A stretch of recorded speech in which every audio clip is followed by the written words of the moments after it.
दोस्तों, कुत्ते जब रात को रोते हैं, भौंकते हैं, तो क्या उस समय किसी की डेथ होती है या कुत्तों को पहले से पता चल जाता है कि किसी की डेथ होने वाली है, इसलिए वो रोना शुरू कर देते हैं?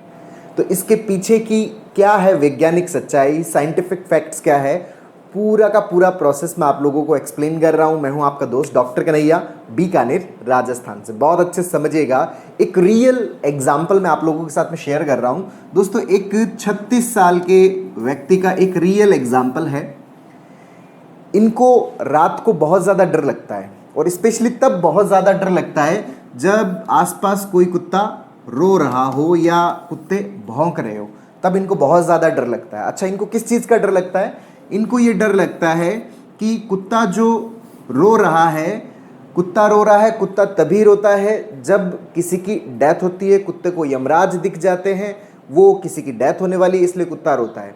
तो यहाँ पर इनके दिमाग में ये थॉट आता है कि अच्छा, कुत्ता रो रहा है, उसको यमराज दिख गए, अच्छा मुझे कुत्ते के रोना सुनाई दे रहा है, इसका मतलब मेरी डेथ होने वाली है या मेरी डेथ तो नहीं हो जाएगी। तो इनको जो फियर ऑफ डेथ है वो बहुत ज़्यादा सताता है। मरने का जो डर है वो बहुत ज़्यादा सताता है, और जब ये फियर ऑफ डेथ इनको सताता है तो इनके साथ में क्या होता है कि उस समय ये फिर सो नहीं पाते। ये पूरी जो रात है वो जगे हुए बिताते हैं, सोते नहीं हैं। दिन के अंदर सोते हैं, और जब सोते हैं तो उनके आसपास कोई व्यक्ति होना चाहिए ताकि इनको कुछ हो रहा हो तो वो उनको फटाफट कहाँ ले जाए? अस्पताल ले जाए।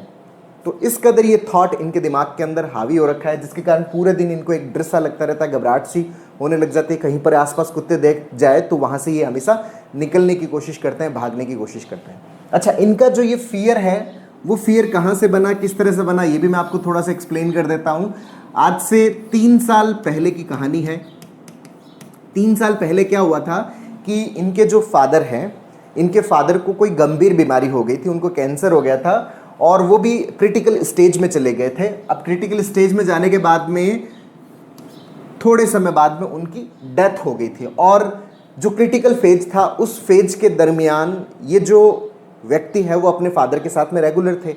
अब जिस रात को उनकी डेथ हुई थी, हालांकि कुत्ते वैसे भी रोज़ाना भौंकते थे, रोज़ाना रोते थे, जिस रात को उनकी डेथ हुई थी उस रात भी कुत्ते भौंक रहे थे, कुत्ते रो रहे थे। अब कुत्ते रो रहे थे तो वहाँ से इनके दिमाग में ये थॉट इंस्टॉल हो गया कि अगर कुत्ते रोते हैं तो इसका मतलब डेथ होती है, और यहाँ पर कुत्ते रोज़ाना रो रहे हैं, इसका मतलब मेरी डेथ ना हो जाए, कहीं मैं मर ना जाऊँ। इसके चक्कर में ये रात भर नहीं सोते, दिन के अंदर सोते हैं। तो ये डर इस कदर यहाँ पर हावी हो रखा है। अब यहाँ पर जो प्रॉब्लम हो रही है, ये फियर क्यों बना हुआ है? ये फियर बना हुआ है जो कुत्तों के रोने से रिलेटेड जो थॉट आता है कि रोने पर डेथ हो जाएगी, और उसके बाद में ये कंटिन्यूसली क्या किए जा रहे हैं, ये उस थॉट पर रिएक्ट किए जा रहे हैं। ये जो डर है इनका, दिनों दिन डर है, वो लगातार इनका क्या हो रहा है? बढ़ रहा है। इसके कारण पूरे दिन हमेशा एक डर सा लगता रहता है, घबराहट सी होती रहती है, अपने आसपास की सराउंडिंग के साथ में कनेक्टेड फील नहीं कर पाते। एक होता ना, एक मजा, एक मस्ती, एक आनंद होता है कि आपके पास में कुछ है तो उस होने का मजा होता है, वो मजा इनको महसूस नहीं हो पाता। हर वक्त एक डर सा बना रहता है, और दिनों दिन ये डर बढ़ रहा है। क्यों बढ़ रहा है? क्योंकि जो भी दिमाग में थॉट आ रहा है उस थॉट पर ये कंटिन्यूसली क्या किए जा रहे हैं? रिएक्ट किए जा रहे हैं। दोस्तों, हमारे दिमाग में कोई भी थॉट आता है, थॉट आना एक सामान्य सी बात है।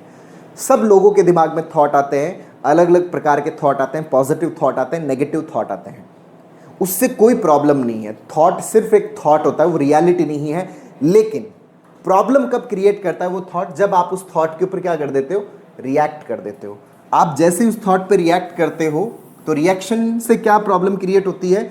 रिएक्शन से वो जो थॉट है वो आपके कॉन्शियस माइंड से वो आपके सबकॉन्शियस माइंड में चला जाता है। सबकॉन्शियस माइंड का मतलब क्या है? वो आपके अवचेतन मन के अंदर चला जाता है। अच्छा, यहाँ पर एक चीज़ बहुत अच्छे से समझिएगा, अवचेतन मन के अंदर चीज़ें तभी जाती है जब आपका अवचेतन मन, जब आपका माइंड ये कंसिडर कर चुका होता है कि ये रियलिटी है।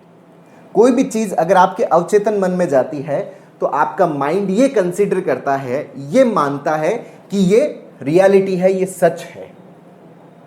तो अगर कोई ऐसी चीज जो रियलिटी नहीं है फिर भी आपके अवचेतन मन में चली जाती है, तो आपका माइंड उसको भी क्या समझने लग जाता है? रियलिटी समझने लग जाता है। तो हमारे दिमाग में जितने भी थॉट्स आते हैं वो सारे के सारे थॉट हमारे अवचेतन मन में नहीं जाते। अगर कोई थॉट हमारे अवचेतन मन में जाता है, इसका मतलब हमारा माइंड उसको क्या कंसीडर कर रहा है? उसको रियलिटी कंसिडर कर रहा है। तो हमारे अवचेतन मन में जाने वाले थॉट दो प्रकार के होते हैं। एक तो वो थॉट होते हैं जो वास्तविक घटनाएं होती है, जो रियलिटी होती है एग्जैक्टली, वो थॉट तो जाते ही जाते हैं क्योंकि वो रियलिटी है। दूसरे वो थॉट भी हमारे सबकॉन्शियस माइंड में चले जाते हैं जो रियलिटी नहीं होती, बट हम उसके ऊपर क्या कर देते हैं, रिएक्ट कर देते हैं। और जैसे ही आप उसके ऊपर रिएक्ट करते हो, आपका माइंड उसको क्या कंसीडर कर लेता है, उसको रियलिटी कंसीडर कर लेता है, और वो किस में चला जाता है, आपके सबकॉन्शियस माइंड के अंदर चला जाता है। समझना इस चीज को कि अगर वो रियल नहीं है, वो सिर्फ इमेजिनरी है, फिर भी वो किस में चला गया, आपके सबकॉन्शियस माइंड में चला गया। जैसे समझिएगा कि मेरे मन में यूं आया कि मेरी हार्ट अटैक से डेथ हो जाएगी। अब ये एक सिंपल सा थॉट है, ये मेरे सबकॉन्शियस माइंड में नहीं जा रहा। अच्छा, ये सबकॉन्शियस माइंड में कब जाएगा, जब मैं इस थॉट पे क्या करने लग जाता हूँ, रिएक्ट करने लग जाता हूँ। रिएक्ट करने का मतलब क्या है, मैं अपने दिमाग से थॉट को हटाने की कोशिश में लग जाता हूँ। मैं अपने आपको डॉक्टर के पास लेके जाता हूँ, इन्वेस्टिगेशंस करवाने लग जाता हूँ। बार बार मैं कंटिन्यूसली क्या करवाए जा रहा हूँ, इन्वेस्टिगेशंस करवा रहा हूँ, जांचें करवा रहा हूँ। ये सारा का सारा क्या है, इसके ऊपर रिएक्ट करना है। जैसे ही आप इस थॉट पे रिएक्ट करते हो, आपका माइंड ये कंसिडर कर लेता है कि भाई ये जो थॉट चल रहा है ना, ये सिंपल थॉट नहीं है, ये क्या है, रियलिटी है। क्यों? क्योंकि आप इसके ऊपर क्या कर रहे हो, रिएक्ट कर रहे हो। रिएक्ट करना क्या है, रियलिटी है। ये रिएक्ट करना रियलिटी है, और रिएक्ट करना रियलिटी है। और रिएक्ट किस पे किया जाता है, कोई अगर रियल चीज है तो रियल चीज पे आप अगर रिएक्ट कर रहे हो तो आपका माइंड उसको क्या कंसिडर कर लेता है, रियलिटी कंसिडर कर लेता है। भले वो रियलिटी हो चाहे ना हो, उससे कोई लेना देना नहीं है, लेकिन आप रिएक्ट कर रहे हो। रिएक्ट करना एक रियल इवेंट है।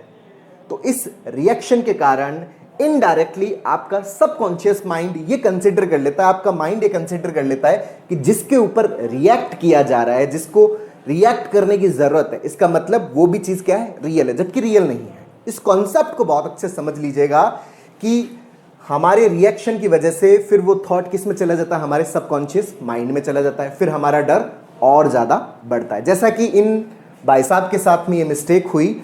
इन्होंने क्या किया कि इनके दिमाग में थॉट आया कि मेरी डेथ ना हो जाए, कुत्ते रो रहे हैं, तो इन्होंने फिर इसके ऊपर रिएक्ट करना स्टार्ट किया। रिएक्ट करना किस तरह से स्टार्ट किया, इन्होंने रात में सोना छोड़ दिया, आसपास कहीं पर भी कुत्ते हैं तो वहां से भागना शुरू कर दिया। ये है रिएक्शन। ये रिएक्शन है, तो ये थॉट किस में चला गया, इनके सबकॉन्शियस माइंड के अंदर। वहां पे क्या बन गए, इनके न्यूरल पैटर्न्स बन गए। अब वो जो न्यूरल पैटर्न्स है, कहीं पर भी कुत्ता दिखता है और कुत्ता नहीं भी दिखता, तब भी दिमाग के अंदर हर वक्त क्या आने लग जाते हैं, थॉट्स आने लग जाते हैं। और उन थॉट्स के कारण इनको बहुत ज्यादा डर लगता है, और ये डर दिनों दिन बढ़ रहा है। क्यों? क्योंकि कंटिन्यूसली इसके ऊपर क्या हो रहा है, रिएक्शन हो रहा है। कंटिन्यूसली रिएक्शन से ये जो थॉट है वो कंटिन्यूसली किस में जा रहा है, सबकॉन्शियस माइंड के अंदर जा रहा है। तो ये कॉन्सेप्ट बहुत अच्छे से समझिएगा। अब अगर हमें इस फियर से बाहर निकलना है, इस चीज से बाहर निकलना है, तो इसको बहुत अच्छे से समझना पड़ेगा। इसके ऊपर कॉग्निटिव बिहेवियरल थेरेपी की बहुत अच्छे से प्रैक्टिस करनी पड़ेगी। तो सीबीटी की यहाँ पर प्रैक्टिस क्या है वो मैं आपको बहुत अच्छे से एक्सप्लेन कर देता हूँ।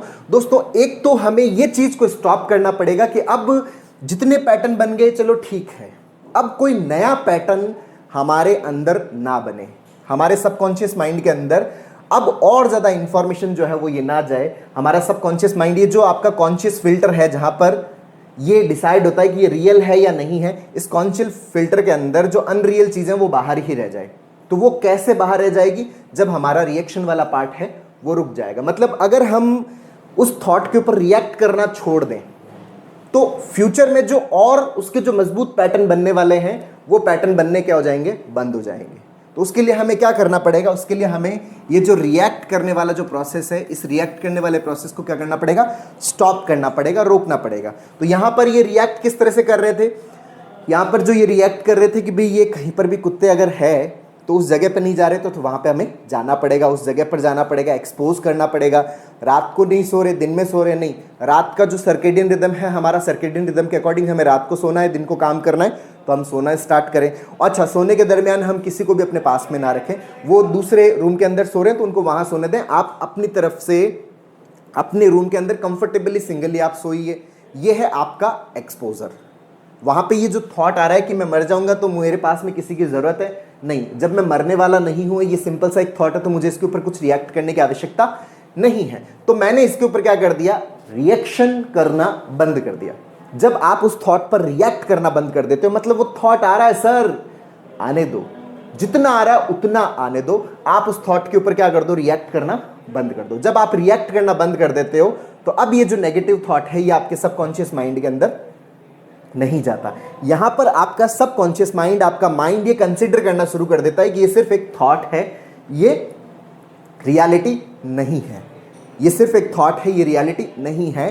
तो पहला स्टेप जो है वो तो ये वाला है कि हम रिएक्ट करना बंद करें, और दूसरा ये जो थॉट हमारे दिमाग में क्रिएट हो रहा है उस थॉट से रिलेटेड एक लॉजिकल एक्सप्लेनेशन हमें अपने आप को देना होता है कि भाई मेरे अंदर ये थॉट इतना बार बार रिपीट क्यों हो रहा है। भाई ये थॉट मेरे दिमाग में इसलिए बार बार रिपीट हो रहा है क्योंकि मैंने पास्ट में इस थॉट के ऊपर क्या किया, बहुत ज़्यादा मैंने रिएक्ट किया, और रिएक्ट करने से इसके थॉट के जो पैटर्न है वो मेरे सबकॉन्शियस माइंड में बन गए, जिसके कारण ये बार बार मेरे दिमाग में क्या हो रहा है, रिपीट हो रहा है। दूसरा ये, तीसरा यहाँ पर क्या एक्सप्लेनेशन जाता है, तीसरा ये पार्ट आता है कि ये थॉट क्रिएट ही क्यों हुआ। तो ये थॉट क्रिएट कहाँ से हुआ, आज से 3 साल पहले की जो घटना थी, जो पापा को जो क्रॉनिक प्रॉब्लम हो गई थी, जो ओल्ड एज के अंदर जो उनको प्रॉब्लम हो गई थी, उस प्रॉब्लम की वजह से वो एक्सपायर हुए, और उस समय रात को क्या है कि कुत्ते रो रहे थे, तो मैंने ये अपने दिमाग में एक थॉट आया कि कुत्ते रो रहे हैं, इसके कारण ये क्या हो गए, एक्सपायर हो गए, तो कहीं मैं भी एक्सपायर ना हो जाऊं। तो यहाँ पर मैंने क्या कर लिया, पापा वाले इवेंट को अपने ऊपर क्या कर लिया, जनरलाइज कर लिया। भाई पापा की जो डेथ हुई थी वो तो किसी प्रॉब्लम की वजह से हुई है, किसी बीमारी की वजह से हुई है ना, और अगर बीमारी नहीं है तो किसी भी प्रकार की कोई डेथ नहीं होने वाली। अगर पापा को कोई प्रॉब्लम नहीं होती, किसी भी प्रकार की क्रॉनिक बीमारी नहीं होती, तो कुत्ते रोए चाहे ना रोए उससे कोई फर्क नहीं पड़ने वाला था। ऐसे तो कुत्ते रोते हैं, सारे लोग जितने भी हैं वो सुन रहे होते हैं, तो क्या सारे लोग एक्सपायर हो जाएंगे, ऐसा बिल्कुल भी नहीं होता। कुत्तों के रोने का अलग कारण होता है, वो भी मैं आपको बताऊंगा, और यहाँ पर जो डेथ हुई है उसके अलग कारण है। कोई भी इंसिडेंट जो हो रहा है उस इंसिडेंट के कुछ कारण है, अगर वो कारण नहीं है तो कुत्तों के रोने और ना रोने से कोई फर्क नहीं पड़ता। ऐसे तो हर दिन कुत्ते रोते हैं, तो हर दिन कुत्ते रहते हैं, तो फिर तो इसका मतलब सबको एक्सपायर हो जाना चाहिए, जबकि एक्सपायर नहीं होते। क्यों नहीं होते, क्योंकि कुत्तों के रोने का अलग कारण होता है, उनका ना तो यमराज से कोई लेना देना है, ना ही उनका किसी भी प्रकार की डेथ से कोई लेना देना है। तो यहाँ पर तीसरा ये लेयर वाला एक्सप्लेनेशन हमें देना है। और चौथा, भाई ये कुत्ते फिर रोते क्यों है सर, यहाँ पे ये तो आपने बता दिया, हमने इसको तो डिसोशिएट कर दिया कि भाई डेथ का एक अलग कारण था। अगर वो कारण नहीं होता तो वो डेथ भी नहीं होती, भले कुत्ते रोए चाहे ना रोए, आप अपने घर में कुत्ते को बिठा के रुला लो, उससे भी कोई फर्क नहीं पड़ना। तो फिर ये कुत्ते क्यों रोते हैं, भाई कुत्ते इसलिए रोते हैं, विज्ञान ये कहता है, साइंस ये कहता है, साइंस का रिसर्च ये कहता है कि भाई कुत्ते जो होते हैं वो अकेलापन महसूस करते हैं। कुत्ते जो होते हैं वो एक सोशल एनिमल है, जैसे इंसान एक सोशल है वैसे कुत्ते भी क्या होते हैं, सोशल होते हैं, उनको भी अपने साथी की जरूरत पड़ती है। तो जब उनके पास में उनका कोई साथी नहीं होता तो उस साथी को अपने पास में बुलाने के लिए वो क्या करते हैं, रोते हैं रात में। बेसिकली वो रो नहीं रहे होते, वो एक मैसेज सेंड कर रहे होते हैं। हमें ऐसा लग रहा होता है कि वो रो रहा है, बेसिकली वो एक मैसेज सेंड कर रहा होता है कि भाई आसपास अगर तुम कहीं हो तो मेरे पास में आ जाओ। तो वो उनको बुलाने के लिए क्या करता है, रोरिंग करता है। वो बेसिकली रोता नहीं है, हमने इसको क्या बना रखा है कि वो रो रहा है, वो अपने साथी को अपने पास में बुला रहा है। वो भी अकेलापन महसूस करता है, इसके लिए वो अपने साथी को बुलाता है। या कई बार जो कुत्ते होते हैं वो भी डर जाते हैं, क्योंकि जानवर हैं, उनके अंदर भी डर लगता है, तो उस डर को दूर करने के लिए भी वो अपने साथियों को बुलाने के लिए क्या करता है, रोरिंग करता है। बेसिकली वो रो नहीं रहा होता। तो यहाँ पर इस चीज़ को बहुत अच्छे से समझिएगा कि कुत्ते को अगर भूख लगी है या अगर उसकी मैटिंग वाला टाइम पीरियड चल रहा है, मतलब उसके जो सेक्सुअल साइकिल का टाइम पीरियड चल रहा है, प्रजनन का टाइम चल रहा है, तब भी वो अपने पार्टनर को बुलाने के लिए भी क्या करता है, ये मैसेज सेंडिंग वाला प्रोसेस यूज़ करता है। जबकि इसका एक्चुअल जो साइंटिफिक कारण तो यही है, लेकिन हमने बचपन से कहानियां सुन रखी है, हमें बचपन से दिमाग में डाला गया है कि भाई कुत्ते रोते हैं इसका मतलब वो यमराज को देख रहे हैं, इसका मतलब किसी की डेथ होगी।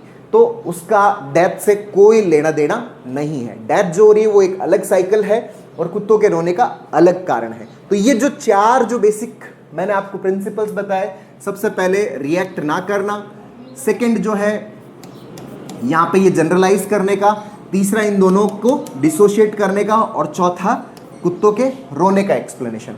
तो ये जो सीबीटी के जो ये 4 प्रिंसिपल्स है, इन 4 प्रिंसिपल्स को हम जब बहुत अच्छे से यूज़ करते हैं तो ये फियर जो है ये हमारा पूरा का पूरा ख़त्म हो जाता है। तो दोस्तों इस कॉन्सेप्ट को बहुत अच्छे से समझिएगा, बहुत अच्छे से अंडरस्टैंड करिएगा कि भाई जो कुत्तों का रोने का और डेथ का आपस में कोई रिलेशन नहीं है। दोस्तों इस तरह के और अच्छे एक्सप्लेनेशन, ये जो नॉन रिएक्ट होने की जो प्रैक्टिस है, थॉट को और इवेंट को डिसोशिएट करने की जो प्रैक्टिस है, अपनी मिस्टेक्स को आइडेंटिफाई करने के लिए हम लोगों ने एक स्टेप बाय स्टेप लर्निंग का सीबीटी का एक बेसिक कोर्स लॉन्च किया है, जिसका लिंक नीचे डिस्क्रिप्शन में है। इसके अंदर प्रॉपर हमारे थॉट्स किस तरह से क्रिएट होते हैं, हमारे पैटर्न्स किस तरह से बनते हैं, कैसे वो हमारे सबकॉन्शियस माइंड के अंदर चले जाते हैं, कैसे उनको न्यूट्रलाइज करें, जो पास्ट के पैटर्न्स बने हुए हैं उनको कैसे हटाएं, इन सब के ऊपर पूरी स्टेप बाय स्टेप लर्निंग है।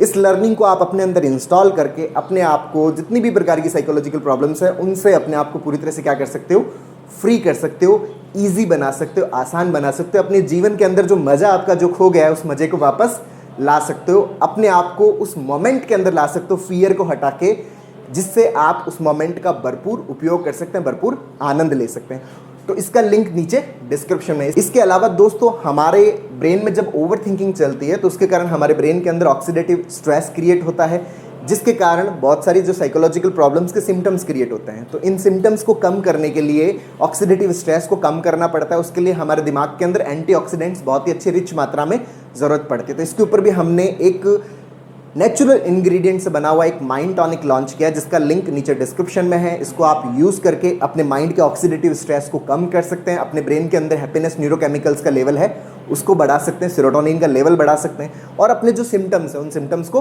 कम कर सकते हैं। और इसको पूरी तरह से क्योर करने के लिए CBT की बहुत ही बेहतरीन तरीके से प्रैक्टिस करिए। तो दोस्तों, उम्मीद करता हूँ आपको ये वीडियो पसंद आया होगा। नीचे कमेंट बॉक्स में लिखकर जरूर बताइएगा। और अब तक यदि आपने मेरे YouTube चैनल DRK TV को सब्सक्राइब नहीं किया तो प्लीज़ उसे सब्सक्राइब करें, ताकि मेरे नए वीडियो का नोटिफिकेशन आप तक सबसे पहले पहुंचे। बहुत बहुत धन्यवाद दोस्तों। जय हिंद, जय भारत।